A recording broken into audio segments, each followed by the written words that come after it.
Pessoal, tudo bem? Tudo certo. Finalzinho do dia, a gente já está meio cansado, o pessoal está com a carinha de que já assistiu muito conteúdo hoje. Mas vamos tentar fazer um papo legal aqui. Vocês vão ver que tem bastante informação, mas também estou super aberto para perguntas de vocês depois, para a gente interagir, trocar um papo. Então, tem alguns minutinhos de conteúdo aqui, tentei condensar o máximo que eu conseguia. E aí depois a gente, enfim, pode seguir falando mais de visualização de dados. A ideia da palestra de hoje é a gente ter alguma noção de como que a gente pode fazer para comunicar com gráficos, comunicar dados com gráficos, né? Como é que a gente pode trabalhar a visualização de dados aí de uma maneira efetiva para que daqui a pouco uma descoberta, uma análise que vocês estão fazendo seja comunicado e aquele valor chegue em quem precisa chegar. Vamos ver aqui. Aí, só rapidinho aqui, 30 segundos falando sobre mim, depois a gente vai para o conteúdo. Mas meu nome é Pedro e eu gosto de trabalhar quando misturo aquelas três coisas ali: negócios, tecnologia e design. Então, se vocês já pararam para pensar um pouquinho, visualização de dados está bem no meio dessas três coisas. A gente tem tecnologia, muitas vezes, dando suporte, dando embasamento para que aquela visualização aconteça. A gente tem um negócio direcionando, e dando algum sentido para aquela visualização. E aí, por último, a gente tem uma camada de design para garantir que tenha usabilidade, para garantir que faça sentido, e não seja aquele gráfico que ninguém entende o que está acontecendo. Além de palestras, aulas que eu dou por aí, 90% do meu tempo é como head de cultura do Capra Institute. No Capra Institute, a gente preza muito pela cultura analítica e desenvolvimento de cultura analítica dentro das empresas. E uma maneira que a gente trabalha cultura analítica é justamente com visualização de dados. Falar de visualização de dados não é nada muito estranho quanto seria uns anos atrás. A gente está numa sociedade que está super acostumada a consumir dados. Já faz alguns anos, mas principalmente com a pandemia, a gente começou a olhar para esse gráfico aqui, principalmente lá no início, direto. E estava tudo quanto era jornal, tudo quanto era notícia, falava chata curva, o caso está crescendo, está diminuindo, mortes isso, vacinas, aquele outro. E a gente sempre tinha um gráfico acompanhando essa informação, uma forma da gente visualizar. Então não é novidade para ninguém. Seja por causa da pandemia, seja por causa do nosso trabalho, que a gente tem um relatório de vendas, um relatório de performance, um relatório do sei lá que seja, contando para a gente o que está acontecendo da empresa, seja na nossa vida pessoal. Eu sou um fã de Fórmula 1 aqui, se eu quiser entrar lá no site da Fórmula 1 ou em blogs, notícias, vai ter uma série de estatísticas e informações de qual piloto fez a volta mais rápida, quantos litros de combustível ele consumiu, qual que é a aerodinâmica do carro. Então, tem dado por tudo, até na nossa saúde. Aí, nosso celular está no nosso bolso, contando número de passos. Se vocês usam algum tipo de wearable, algum tipo de relógio desses inteligentes, está coletando mais dado. E a gente sempre tem junto uma forma de visualizar esse dado. E eu acho que uma boa referência que a gente pode ter para algo ser mainstream ou não, de algo ser popular ou não, essa ela já virou meme. E a gente já tem meme com visualização de dados. Não sei se todo mundo já viu esse meme aqui, mas eu acho ele fantástico, porque ele basicamente tenta provar, essa visualização de dados tenta provar que o Leonardo DiCaprio não namora ninguém mais velho do que 25 anos. Então a gente tem um gráfico de linha bem no meio da tela ali, aquela linha laranja, amarela, que é a idade do Leonardo DiCaprio, e como qualquer outra pessoa, a idade dele aumenta 1 ano a cada ano que está passando. E aí embaixo a gente tem a idade das namoradas dele. E a gente vê que ele namorava ali a Gisele Bündchen, namorou a Gisele Bündchen até 23, aí terminou. Aí namorou outra, foi até 25. Aquela namorada chegou com 25, ele terminou. Aí ele foi para outra. Aquela chegou em 25, ele terminou. E aí sempre que a namorada dele chega em 25 anos, ele termina. Então, brincadeiras à parte, mas é uma maneira da gente ver que visualização de dados está por tudo. A gente já tem, inclusive, meme com visualização de dados. E visualização de dados nada mais é do que uma maneira da gente se aproximar, seja daqueles dados, seja da origem desses dados, então, sobre quem que a gente está falando, da onde que está vindo aqueles dados, aquelas pessoas, aquelas máquinas, enfim, o que for que seja, que está gerando aquele dado para a gente visualizar, a gente ter uma visualização, é se aproximar dessa origem, aproximar a origem de quem está aqui na ponta consumindo. É aproximar numa situação de trabalho, por exemplo, o vendedor que está lá na porta que está lá na estrada batendo de porta em porta com um gerente que está dentro de um escritório, por exemplo. Ou eu me aproximando dos dados da minha saúde, né?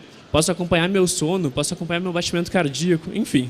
Eu estou me aproximando de um outro assunto, eu estou me aproximando de outra pessoa. E aí, falando em se aproximar, tem essa visualização aqui que eu acho fantástica. É uma visualização que mostra o comportamento ao longo do dia de 1.000 americanos. Então, a gente, aqui no Brasil, aqui em Brasília, né, a gente consegue entender e começar a dar uma olhada no que acontece na vida desses 1.000 americanos ao longo do dia. Se vocês prestarem atenção, lá em cima tem um reloginho com as horas do dia. Esse reloginho, né, tá seguindo, a gente está ali às 3 da tarde agora. E cada uma dessas bolinhas que vocês estão vendo aqui no meio representa uma pessoa. E aí o lugar desse círculo que essa bolinha está indica o que aquela pessoa está fazendo. Então, se ela está aqui no meio, é porque ela está se deslocando, ela está em transporte, né? Ela está no carro, ela está no trem, está em algum meio de transporte. Se ela está lá em cima, no azul, ela está fazendo alguma atividade de lazer. Agora a gente está chegando nas 11 da noite, vocês veem que tem um monte de bolinha amarela aqui. As bolinhas amarelas são as pessoas que estão dormindo. Então, a gente viu que ali, mais ou menos pelas 11 da noite, a maioria dos americanos já estava dormindo. E agora a gente está chegando às 3 da manhã, 96% está dormindo, tinha pouquinhos ali trabalhando, um pouquinho em lazer, e agora a gente vai ver que vai nascendo o dia, vai ficando de manhã de novo, e as pessoas vão acordando. Seja para fazer esportes, que está lá em cima também, seja para fazer compras, seja para se alimentar, seja estar no colégio, essas laranjinhas aqui, de educação. Então a gente consegue ver, a gente consegue se aproximar desses 1.000 americanos que estão, sei lá, quantos 1.000 quilômetros de distância da gente, através de uma visualização de dados. A gente começa a ter um entendimento do comportamento dessas pessoas através de uma visualização de dados. E claro que tudo isso é potencializado pelo crescimento da tecnologia, né? E aí o crescimento da tecnologia significa também um crescimento na quantidade de dados disponível que a gente tem para visualizar. Essa previsão aqui, se eu não me engano, ela é de 2017, então ela está assim, super desatualizada.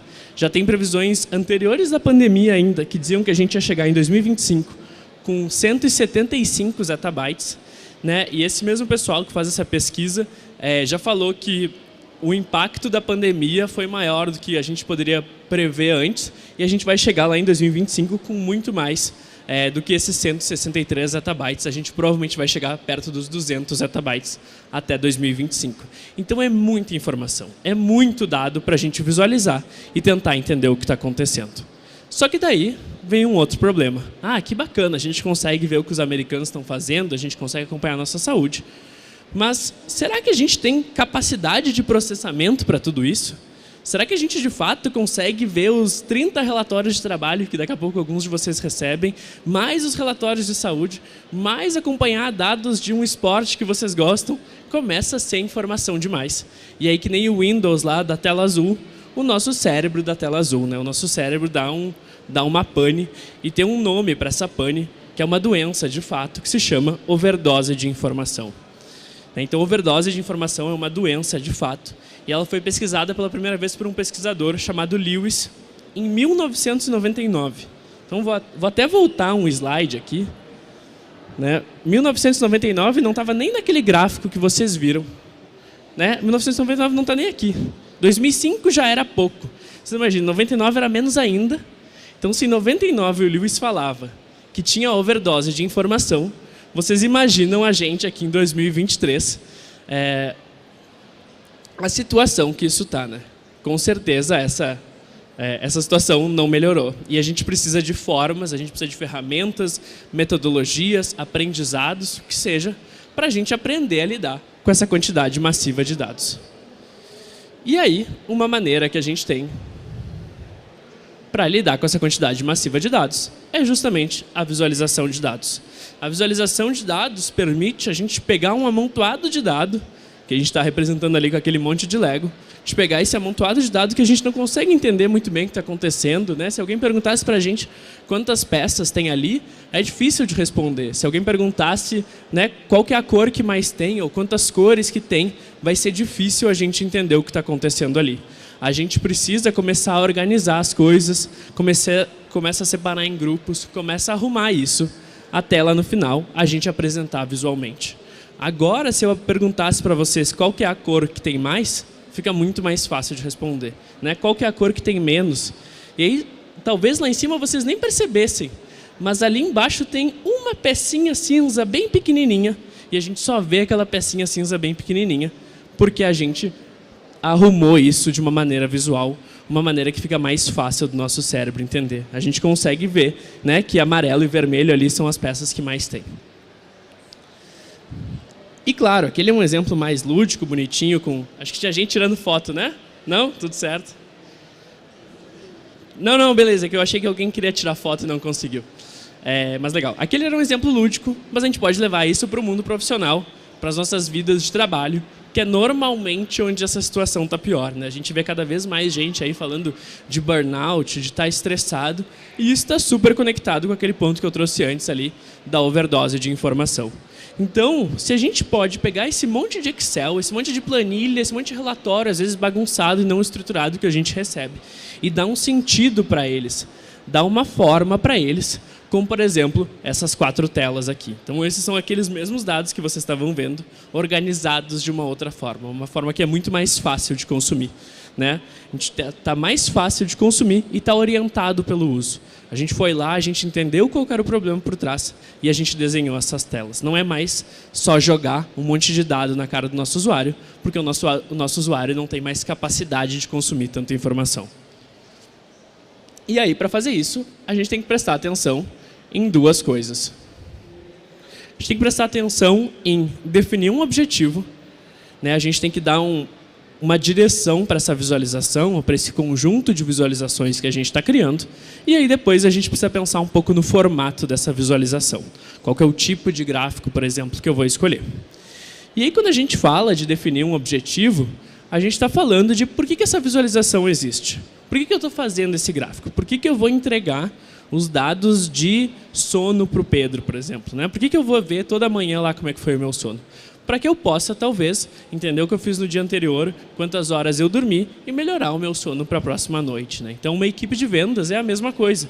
Vamos entender o que aconteceu, vamos entender por que daqui a pouco em algum lugar vendeu ou não vendeu e tomar decisões melhores a partir disso.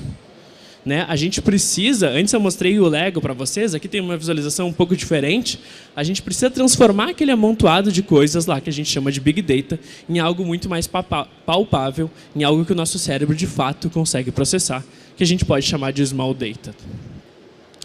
Quando a gente está lá no mundo do Big Data e no mundo da overdose de informação, é a gente pegar todos os dados, por exemplo, que uma área tem disponível e jogar eles numa tela lá, ou em várias telas, né? Criar um relatório gigante de 10 páginas que vai ter todos os dados que aquela área coleta. E, que bacana, tu coleta daqui a pouco muito dados, tem muita informação relevante ali no meio, mas também é difícil de consumir aquilo. A gente pode ter um outro caminho em que a gente desdobra por objetivo. Não, eu sei que esse objetivo aqui que eu tenho, por exemplo, é de aumentar a performance de vendas.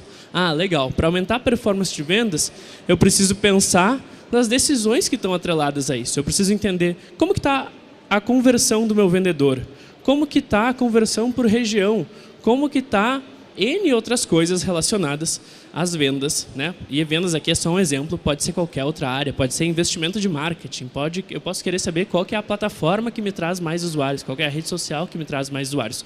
Mas eu preciso ter essa decisão, eu preciso ter esse objetivo muito bem definido, e aí no momento que eu sei a decisão, no momento que eu sei o objetivo, eu sei que não preciso olhar para todos os meus dados, eu posso olhar para só um dado que vai responder aquela pergunta. Então, a gente, de um lado, né, a gente tem algo totalmente sem foco, não direcionado, a gente só jogou todos os dados para o nosso usuário, e aqui a gente começa a ter um processo, a gente começa a olhar para o nosso usuário e pensar, beleza, ele precisa tomar essa decisão, para ele tomar essa decisão eu vou entregar esse dado específico para ele. E aí, né, essa é uma tela que a gente criou com um cliente um tempo atrás. E aí vocês vão ver que essa não é uma tela lotada de informação.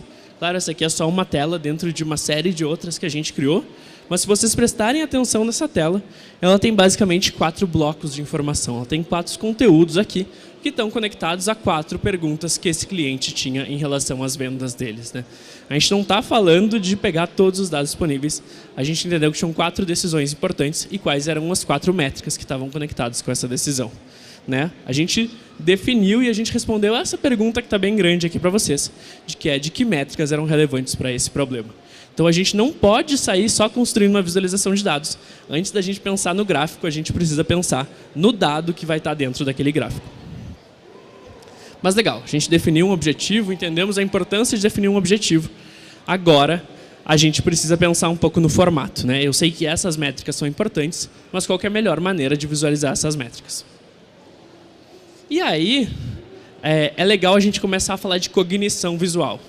E aí, cognição visual ele é um estudo de como que o nosso cérebro percebe os diferentes elementos visuais que a gente tem. E aí, eu queria... Alguém se arrisca aí, né? Vocês podem gritar e eu tentar escutar. Qual dessas fatias aqui desse gráfico de pizza é a maior? Vamos... dentro dessa pizza 3D, alguns podem achar bonito, outros não, mas quem acha que a A é a maior fatia? Levanta a mão aí. Ninguém acha. A B. C. C, algumas mãos levantaram achando que é a C. A D. Aí, bem mais. E a E? Alguém acha que a E é a maior? Uma pessoa levantou achando que é a E. Voltar para A. Tu acha que a A é a maior? Tudo igual. E só por causa da perspectiva. Legal, então tem gente que acha que é tudo igual, tem gente que acha que é a A, tem gente que acha que é a C, e uma pessoa achava que era a E. Parabéns, pessoa que achava que era a E. Foi no chute, muito provavelmente, mas sim, a E era maior. Então a gente tem aqui exatamente os mesmos dados apresentados de outra maneira. Então escolher o tipo de gráfico que a gente vai usar é muito importante, né? E aí tu poderia dizer, Pedro, mas era só tu pegar aquele gráfico de pizza e botar o valorzinho em cima.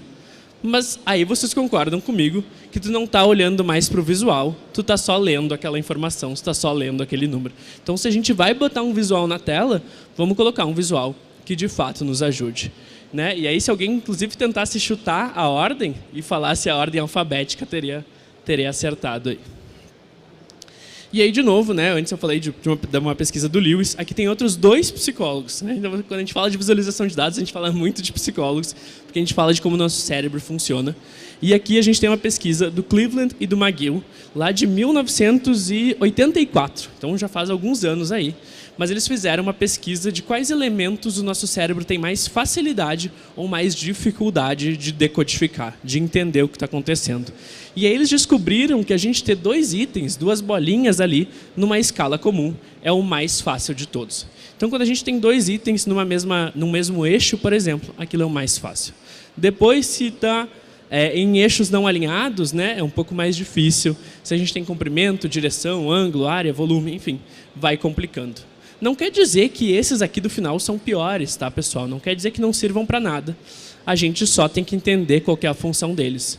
Um mapa de calor, por exemplo, vai estar trabalhando com saturação de cor. E mapas de calor podem servir muito bem para o propósito que vocês querem. A gente só não vai ter um detalhamento muito grande daquela informação.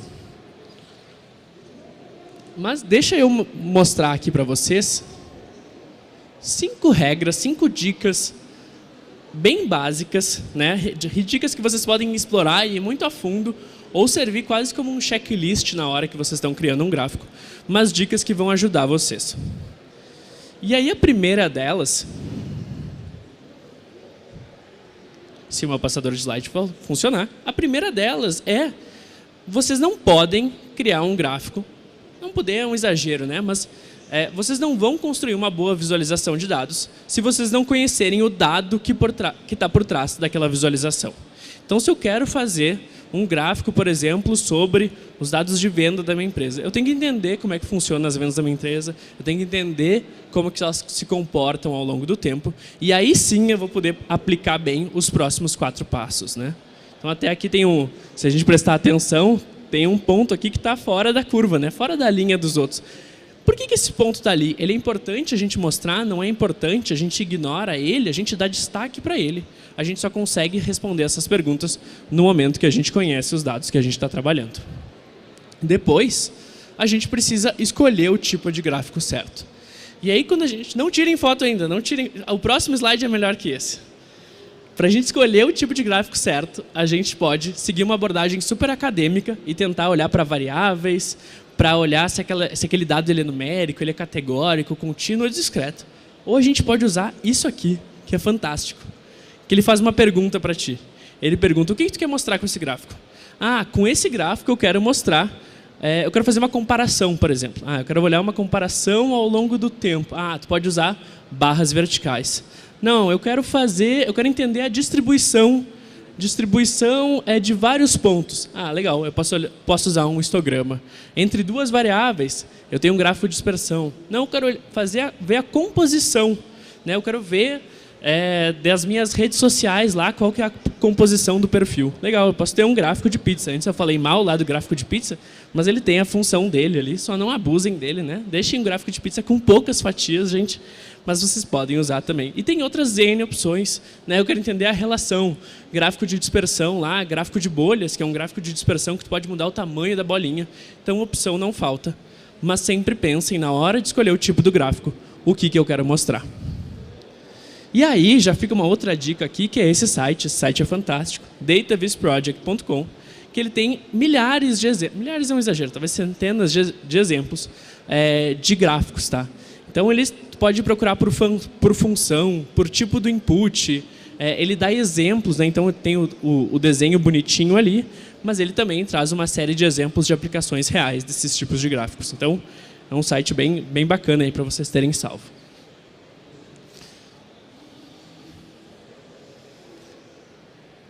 Terceiro passo, escolher o tipo do gráfico, conhece aqueles dados, não se esquece de explicar os códigos.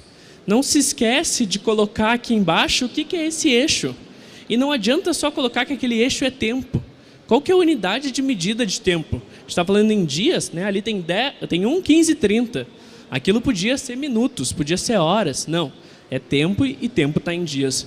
Volume, por exemplo, volume vendido, né? A gente pode falar volume vendido em termos monetários ou a gente pode falar em peso, né? Em toneladas. E a gente saber que essas bolinhas, algumas representam bananas e outras representam maçãs. Além disso, é importante que a gente tenha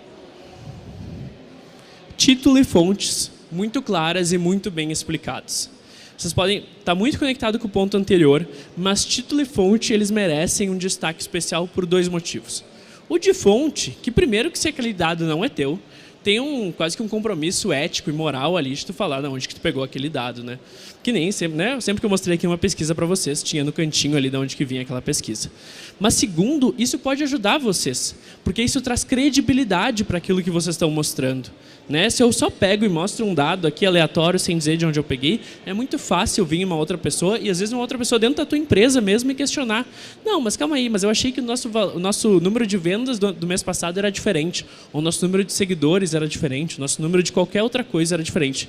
E aí tu pode dizer, não, mas eu peguei essa informação desse sistema, desse lugar. Então colocar a fonte é uma coisa que vai ajudar vocês.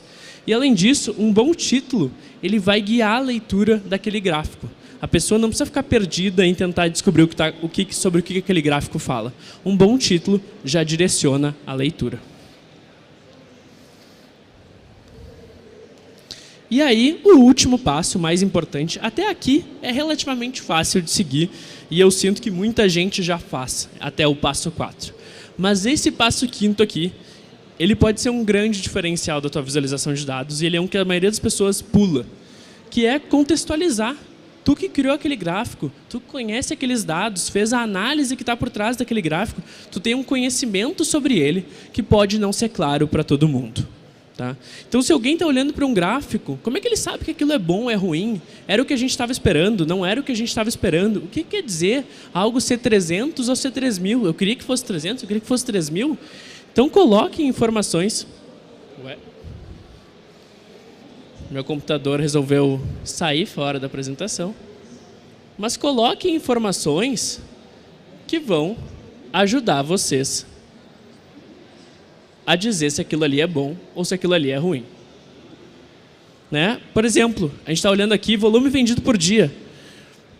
O meu crescimento esperado era essa linha azul. Todos os dias a gente vendeu acima. Ótimo, maravilhoso, quer dizer que foi um mês bom. Se essa linha estivesse acima, eu ia ver que todo dia eu vendi menos do que eu estava esperando.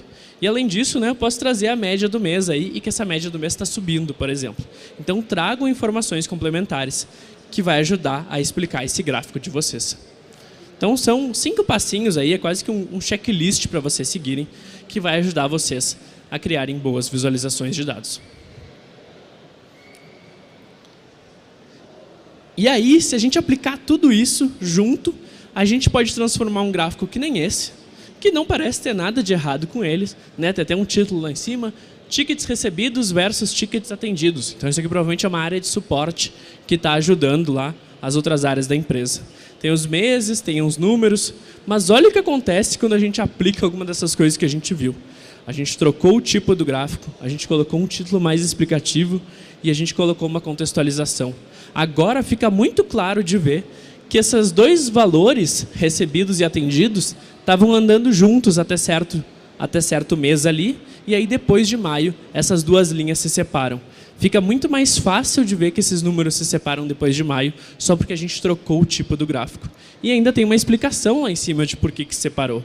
Ah, se separou porque 2 funcionários se demitiram, e aí aquela área não conseguiu mais acompanhar o volume. E de novo, só fechando aqui, vocês não vão acertar de primeira, vocês precisam rascunhar, testar, explorar, e aí sim, lá no final, vocês vão chegar num gráfico que transmite a mensagem que vocês querem. Só para fechar, o meu tempo já acabou, mas não se esqueçam, tá, pessoal? Não é sobre sair arrumando os leguinhos, não é sobre criar um monte de visualizações, é sobre pensar no objetivo, porque isso vai dizer quais dados são relevantes e como organizar esses gráficos. Aqui a gente está olhando para a cor das peças, mas a gente podia estar olhando para o tamanho das peças, a gente podia estar olhando se tem peça quebrada ou peça não quebrada, para peças, enfim, qualquer outra informação sobre essas peças. Então tenham um objetivo claro, porque isso vai ajudar todo o processo de vocês.